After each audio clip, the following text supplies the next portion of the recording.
feel like we're 100 feet down now. We went deep, Mm-hmm. but we didn't climb back out. Record it.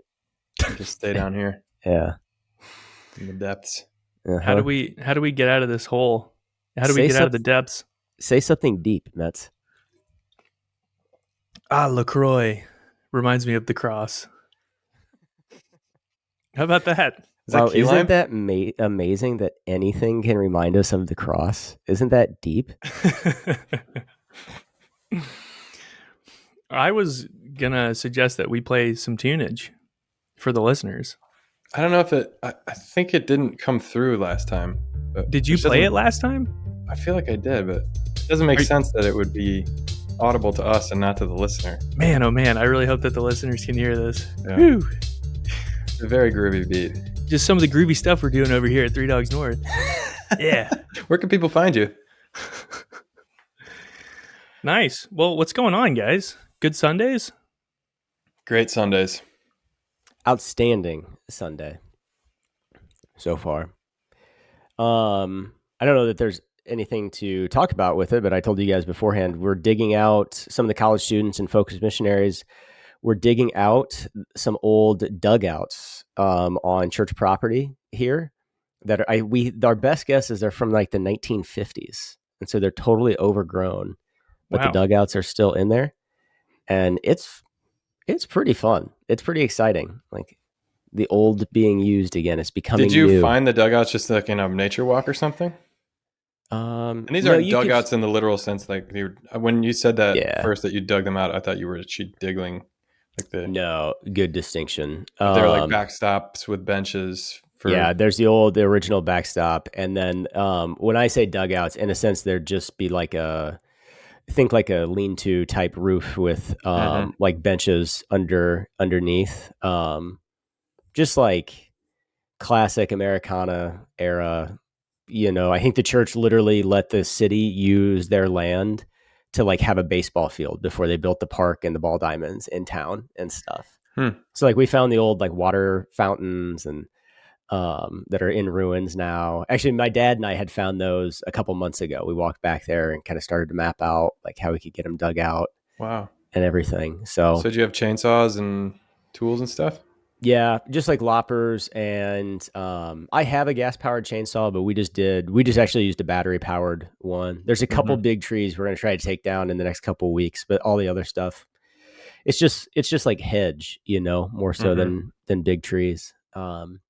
Just like a fun Sunday project, a worthwhile thing of simple community. It was like low-key, I mean, there was like 9 of us is all, just kind of messing around. Creating order out of disorder. Well, and like, there's no goal here. It's just like, let's just dig these things out and like maybe play some wiffle ball or softball when it gets warm. That's it, man. And like, don't want to repair them perfectly. Like that's still kind of overgrown in there. We're just getting them usable, and we're going to make a sign that says Our Lady's Sandlot, and we're going to put it on the old original backstop. Oh, yeah, dude. That's what I'm talking about. Yeah, it's pretty cool. It's pretty fun. So you're not into that kind of stuff at all, are you, Rob? No. Yeah, it's pretty, actually, describing it, yeah. So it was great. And then I just started, I think tonight I'm going to have a low-key evening, and I just started the book. They're short chapters. I think I read 5 chapters yesterday, but I started Pride and Prejudice by Jane Austen. Oh, so shout out to Maria Fitzgerald for giving me that book a while ago. And, yeah, I'm very intrigued, but I've never read Jane Austen, but I'm looking forward to it. I think we talked about this before, but I think you mean Jane Goodall. Yeah, that's yep. Is it? And it's I think Jane Austen was that band in the 90s. Is that what it was? Mm-hmm. Yeah. I've never read Pride and Prejudice, nor have I seen the movie. I've never seen the same. I can't even give a spoiler. No spoilers here, which is a little disappointing. Actually, I know a spoiler from it, but I won't say because I read it in high school. But oh, dude. Yeah, I think I was too affectively immature to appreciate it at the time. Okay. But there is kind of an M. Night Shyamalan twist in it. Whoa, what? Really? Not quite Tale of Two Cities twist, but wow, it's got some English drama. Okay, very cool. Yeah, it's making to be a pretty wild evening in these parts. So that's my point. That's what I'm trying to say there. You got any double dark chocolate Milanos, or what do you think? I don't have any left. Well, you can go to Schnucks if you're willing to pay Schnucks prices. I may just do that.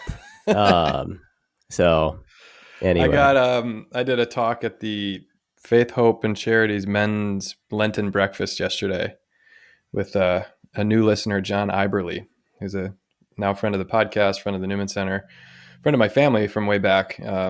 His daughter was my sister's age. And he asked me a little while ago to do this talk for the men's group. And I must have sent him my bio and included the Three Dogs North factoid in it. And he's been listening. And as the gift he gave me for doing the talk, he was a bag filled with dark chocolate Milanos, like little individually packaged ones. And I got to eat them all before Ash Wednesday because I'm giving up sweets. But that will not be a problem for you. I don't think it will be. What will be your companion piece with the Milanos? So Rob's got Pride and Prejudice. What do you got? I've been meaning to watch the new Mother Teresa documentary. I think I mentioned that before we got recording. I think it's called No Greater Love. Mm-hmm. But I've always been kind of scared of Mother Teresa, to be honest. Like her life intimidates me.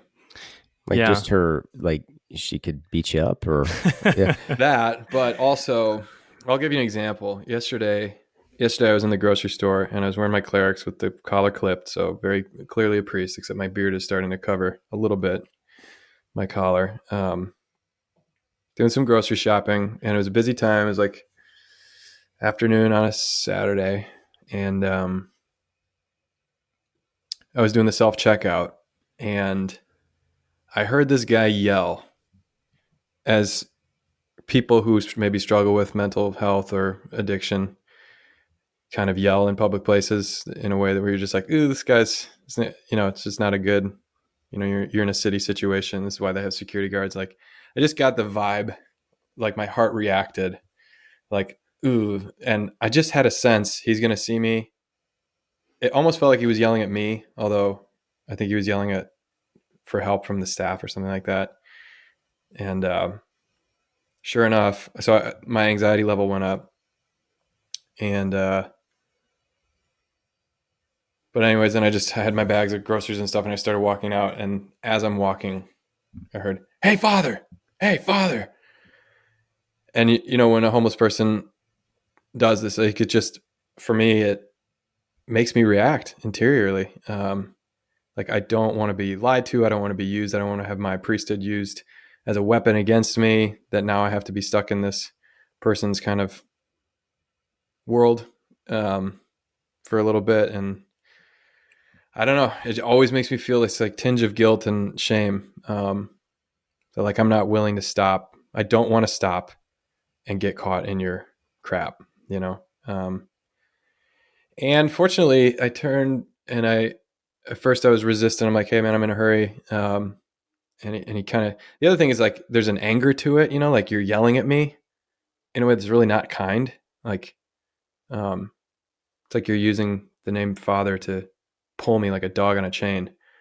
You're not like actually talking to me like a human being. But I turned and his coat was all muddy. And he was kind of said it in a way that didn't make any sense. But I got the sense that he's just like somebody had thrown him down or something in the dirt. And he didn't like being treated that way. And he was maybe high or drunk or something like that. So he couldn't talk very clearly. But he just like in his eyes, there was this sadness. And I just said, I'm sorry, man. I'll pray for you. And then he got quiet and turned back and we left. I still had a little bit of that shame that like, I just didn't want to interact with that person. And I think I often, maybe it's just living in the city and seeing a lot of homeless, and there's a tent city not far from here. It's just that like engagement with that kind of poverty and that kind of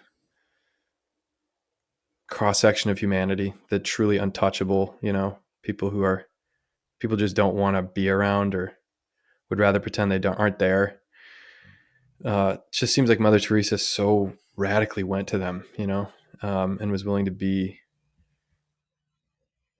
affected by them in a way that I resist. So, but at the same time, I want to know her. I know her. I love her sisters, the missionaries of charity here. Become close friends with them. But yeah, I'm just afraid. It's almost like I'm less afraid of Jesus than her, because she's just so dang real. Like she's from our time and place, in a place that still is just as torn up by poverty. And the way she responded was so generous.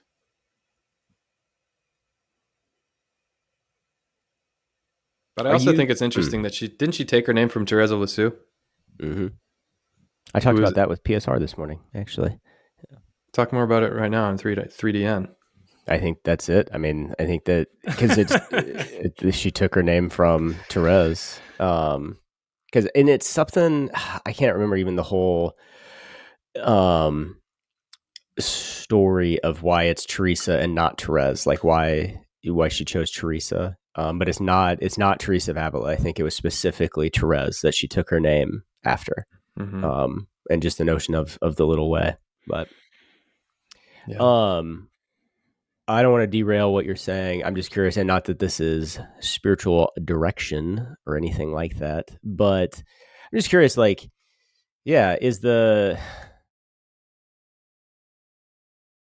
I think when I hear that, this is just how my brain works, that like this is, yeah, my own neurosis in a lot of ways, but like I'm intimidated, or like I get caught up, I think, in my lesser moments of being intimidated by the success that she quote unquote had.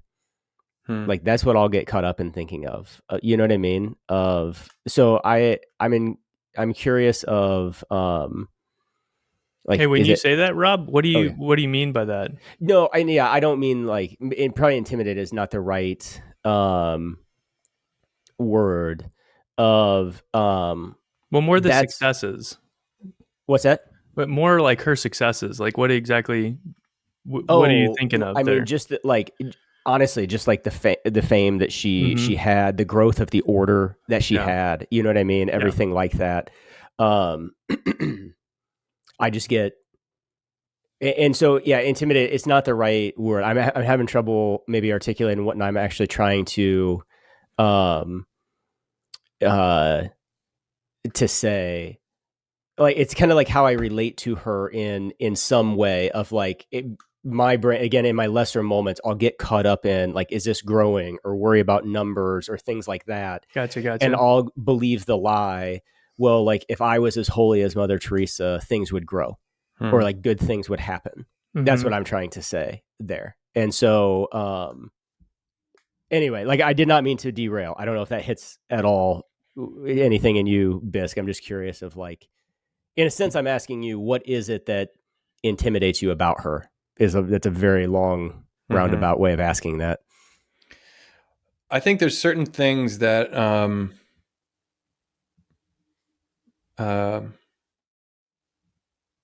and maybe these are misconceptions on my part of like what the way Mother Teresa operated and the choices she made about the community's rule of life.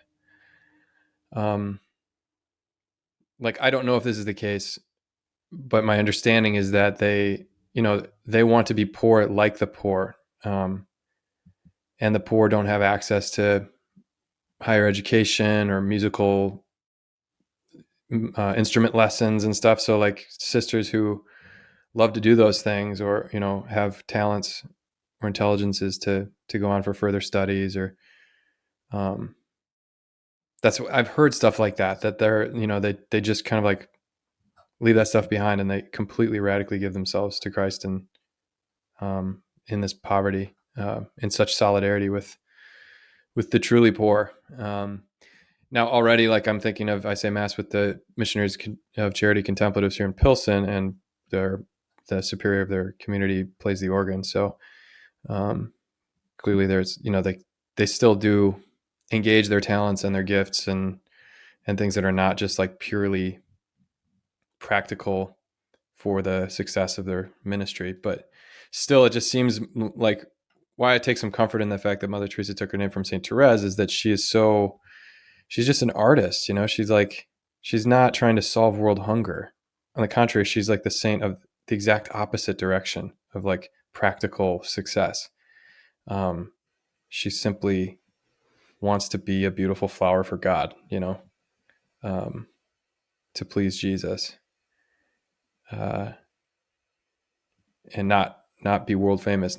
And so I suspect that Mother Teresa is the same way, and that the way she operated and lived were not trying to be the most hardcore for the sake of being hardcore. But I think that's my misconception, is like these are like shock troops, and sometimes the way people talk about them is like that, almost in this fear and trembling awe that they're like more hardcore than anybody else. And I think that's my wound, is like I am not hardcore enough. I just don't have what it takes. And so she makes me feel that way. I don't know if that makes sense. I definitely understand what you mean. Well, because a lot of her interactions were just so visceral, and we've talked about this a couple of times in interactions with the MCs, and either in Haiti or celebrating mass for them down in Atlanta, and the places that they choose to go is like you said, the untouchables. So like in Atlanta, they have a house where they take care of HIV AIDS patients, and it's like nobody wants to go there. These are the people that society cast aside in this particular city, and that's exactly who they chose to care for and love on. And you go into some of those rooms, and it's like every sense is stimulated, that there's something going on here, and so it engages like all of your humanity, just this very tangible experience of the quote unquote marginalized, really truly. And then you couple that with am I going to be safe here? Like, bring a bigger dude into it who might not be in his right state of mind. There's a lot that comes into play there, and it's just super duper uncomfortable, very uncomfortable.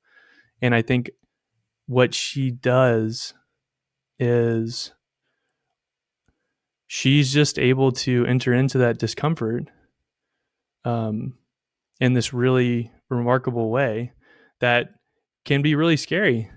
100%. It is a bit intimidating to try and say I'm going to engage downtrodden humanity with the intensity that Mother Teresa did as a poor person with the poor. You really have no lifelines there. You're totally dependent on God. And I think that's why it's so intimidatingly scary. Yeah. So I don't know if that resonates at all with you, but that's definitely what I feel.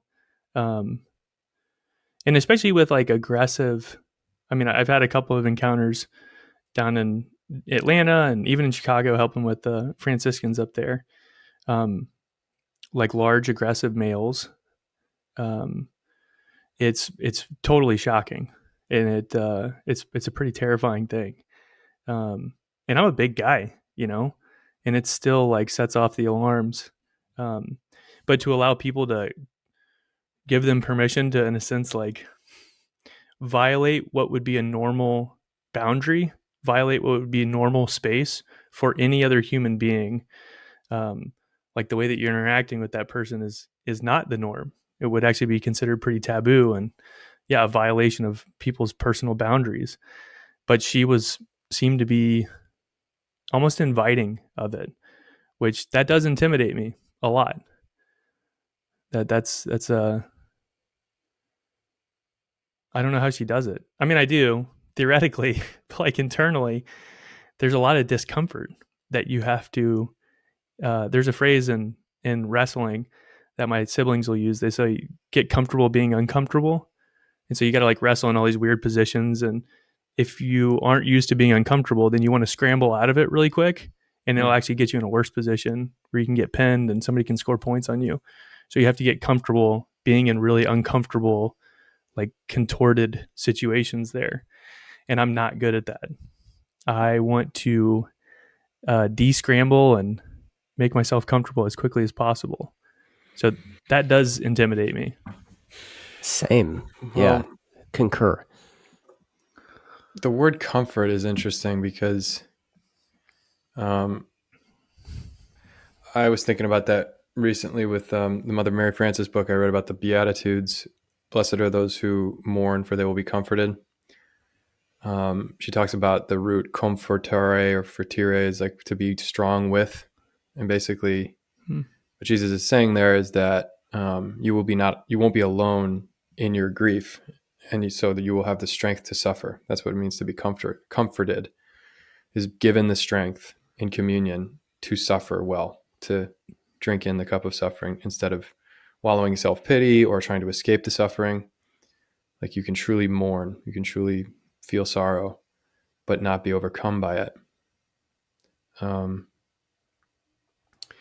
so I think, we equivocate a little bit with comfortable, like you're not, JP2, you're not made for comfort, you're made for greatness.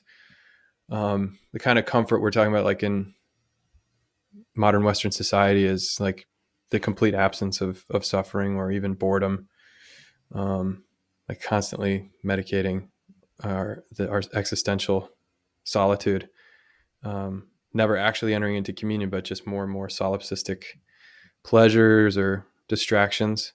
And I think what Mother Teresa and all the great saints, particularly in her, just like the kind of, I think of just Calcutta and just like the trash everywhere and the stench and the poverty, the disorder, the chaos of it. It's just, it's like uniquely, there's some, in my mind, like some romance even to St. Francis jumping down from his horse and kissing the leper's wounds still, even though leprosy is so gross, and St. Francis, that was like the most disgusting thing he could do. And to him, it became sweetness. Like still there's something about like the medieval, gallantry of it that seems a little bit more attractive than Mother Teresa choosing in the 50s and 60s to go down to Calcutta and dig people out of the gutter. There's something so like just repulsive about that state of being, and the kingdom of God is so different the way I imagine it. The order, the beauty, the dignity of it. But so she's chosen to suffer, but she's comforted all the time. She's a woman of the Beatitudes. And I think that's why Eucharistic adoration is such a huge thing for both the active and the contemplative order, and even the fact that there is a contemplative order, that she has a total 50% of the missionaries of charity. I don't know if it's in equal parts contemplative and active, but there's a whole branch of it that's just praying for the actives. So that's another thing that I'm comforted by, is that what she was up to was not solving world hunger. It was not any sort of worldly end. The goal of what she was doing was communion with God. This is her way of slaking Christ's thirst. Being with him was being with the poorest of the poor. So what was driving her from the beginning was a desire to be with Jesus, and where she rested at the end of her day was in the company of Jesus, not on her laurels of like, look how good I did today at being a philanthropist. So there's that part of comfort, like there's the discomfort, getting comfortable being uncomfortable. It's like, can you realize that the Lord is with you, or do you realize that he is always there, Father, Son, and Holy Spirit, even when you are in Haiti, in danger, in all these places where it's like physically I am not comfortable, but deeply I am.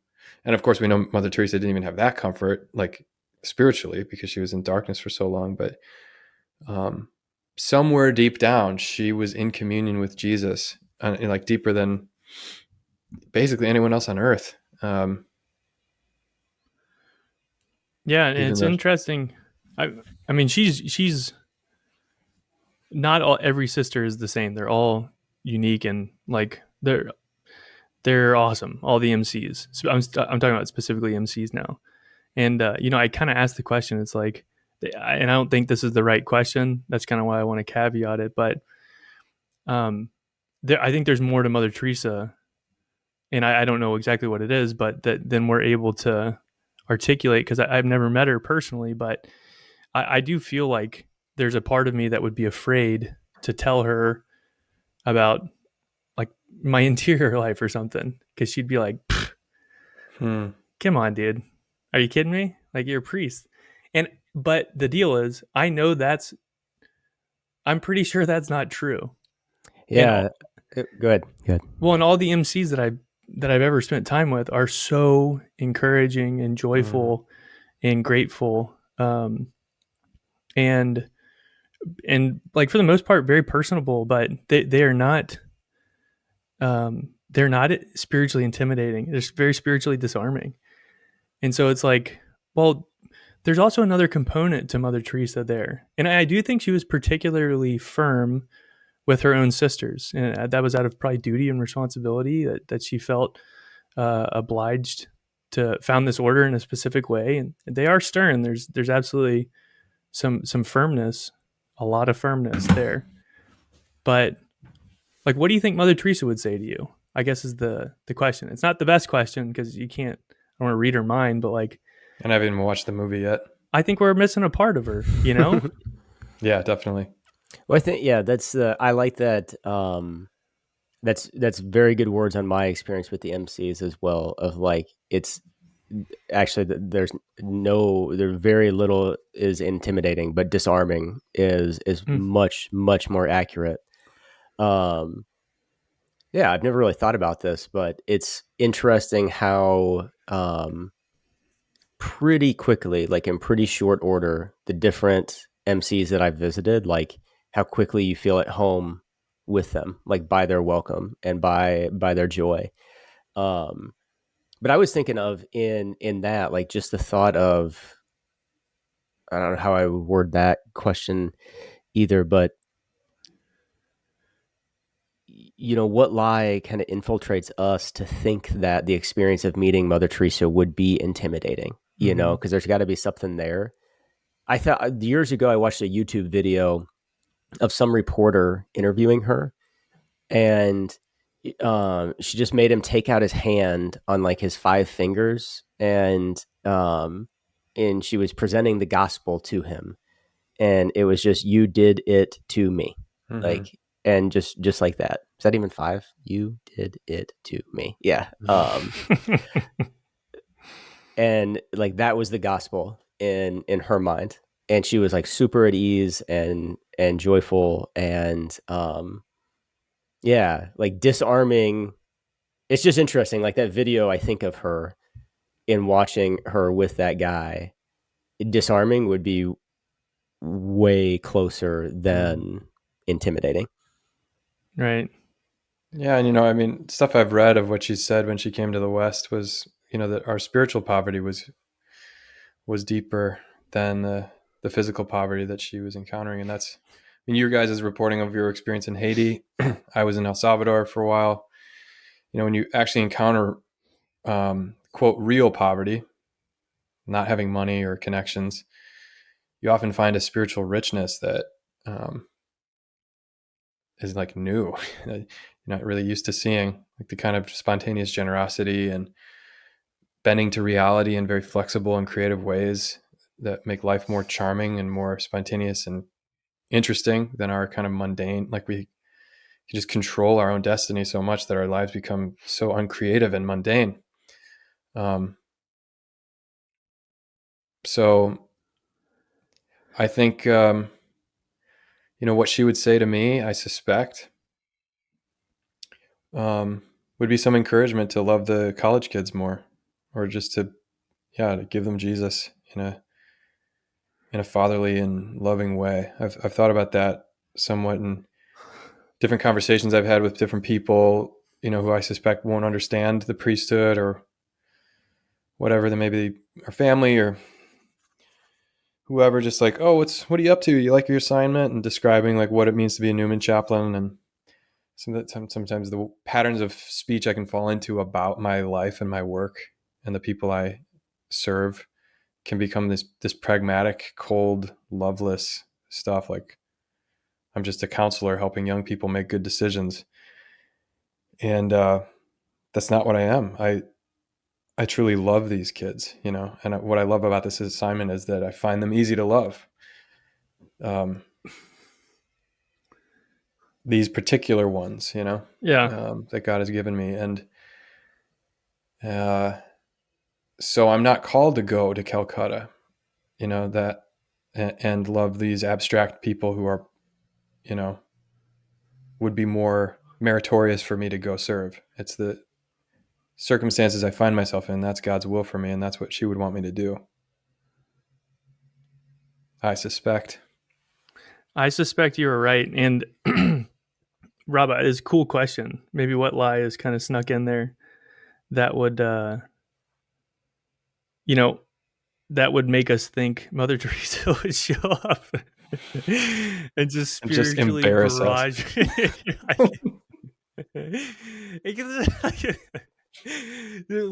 We were all naming it in different ways. Like, it's true, dude. It was present in all three of us. It's like, it's hilarious because it's one of the most radically loving people to ever live. And I'm like, dude, if she saw me, she would just be like so disgusted.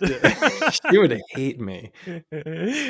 Yeah. Just repulsed by my lack of holiness. And I think maybe the lie is that she would love me. That's such a funny idea. And that she would love me just like that person in Calcutta. So the lie is like, I'm not that poor person. She's just going to love me, man. Yeah. And it's going to look appropriate to me because I'm not that particular poor person, but she loved the poor, like including herself, Christ in the poor. And maybe the lie is like, I'm different than that guy. I'm not one of them, kind of. And that's just not true. It's just not true. But I think that's what we get in that kind of Western organization of society, is it does allow us to compartmentalize and section off portions of real life that allow me to feel different than other people. It allow me to perceive myself differently than other people. And the reality is that I'm just like that guy. I just have different circumstances. And so like Mother Teresa is going to come and love me like a poor guy. And it's going to be particular to this poor guy. But can we call you a poor boy? Nope. I'm just a poor boy. Nobody loves me. He's just a poor boy from a poor family. Well, we should watch the movie so we have more intelligent things to say. Yeah. I think I have actually watched that movie. Would you recommend? Yeah, I would. My little sister is named after Mother Teresa, and she is just super in love with Teresa, Mother Teresa of Calcutta. And it fits her. It's like really beautiful because she's pretty strong and passionate, but also very loving, has a strong sense of justice, but has like a deep joy about her. And so we watched it. I watched it shortly after it came out because she was so pumped about it. And so kind of her infectious promotion of the movie wanted me it kind of moved me to watch it. So Teresa Mania. We got some awesome Teresas, man. Teresa of Avila, Therese, I think fits in that vein. Teresa My Benedicta of the sister-in-law, Cross. Terry, your sister-in-law. Mother Teresa, my sister, Anna Therese, my niece. Anna Therese, big time. That's all the Teresas that I know. I was trying to Any other Teresas? Dude, I just cannot get that image of Mother Teresa coming up and just like smacking you, Connor. Mm-hmm. Just I think, yeah. You disgust me. Yeah. Out of That's my a sight. great insight, though, Mets, of like, yeah. No, she's disarming because in her own freedom, like, she was able to just love the person in front of her. Mm-hmm. And she was called radically to a very particular group of people that most of the world finds it very hard to love. And she was able to do it. But what speaks to her being a saint is that when she met a rich Westerner that she recognized spiritual poverty in, she just loved them because they were the person in front of her. Yeah. That's good. That's really good. All right, boys. Poor boys. All right, Queen. You want to end with a Queen. little Rhapsody? A Bohemian Rhapsody. All right, we'll catch you on the flippity floppy. Later, broskies. Bye.